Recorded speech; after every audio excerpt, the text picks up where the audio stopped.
আসসালামু আলাইকুম।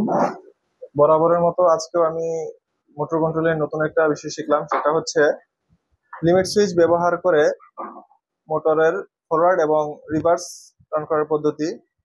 তো আমরা যখন সাধারণত কোনো ইন্ডাস্ট্রিতে কনভেয়ার বেল্টের উপরে কোনো বক্স থাকে, এই যে এখানে একটু দেখেন, যেমন এখানে কোনো বক্স থাকে, মানে এগুলো চলমান থাকে, যখন এগুলো সামনের দিকে ছাদে থাকে রিভার্সে চলতে থাকে, এটা সামনে যাওয়ার পরে একটা সময় হওয়ার পরে এটা কিন্তু আবার রিভার্সে নিতে হয়। সেক্ষেত্রে আমাদের এই কন্ট্রোলিংটা কাজে লাগবে। যদি আমরা এটা স্টার্ট করে দেখাই, যখন আমরা স্টার্ট করলাম, এই যে মোটরটা ফরওয়ার্ডে চলতেছে, এটা হচ্ছে আমাদের লিমিট সুইচ। তো এই বক্সগুলো যখন আস্তে আস্তে এসে এই যে একটা লিমিট সুইচকে ধাক্কা দেবে, তখন মোটরটা কিন্তু আবার রিভার্সে চলতেছে।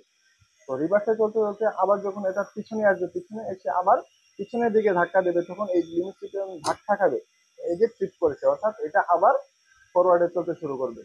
এখানে আমরা দেখতে পাচ্ছি আমাদের এই সম্পূর্ণ কন্ট্রোলিংটা কিভাবে চলছে না চলছে, মোটরের গতিবিধি না চেক করে আমরা কিন্তু এখানে যে ইন্ডিকেটর আছে, ইন্ডিকেটরের মাধ্যমে বুঝতে পারছি যে এটা কি রিভার্সে চলছে নাকি ফরওয়ার্ডে চলছে। তো আমাদের প্রত্যেকটা সময় যে ইন্ডিকেটর চেঞ্জ হচ্ছে, এই মাধ্যমে আমরা দেখতে পাচ্ছি যে এটা কি হচ্ছে। তো এখানে রিলে আছে, তারপরে কন্ট্রাক্টর, লিমিট সুইচ, তো এই সব কিছুর কানেকশন আমি নিজে করতে পেরে খুবই আনন্দিত। তো ধন্যবাদ সবাইকে।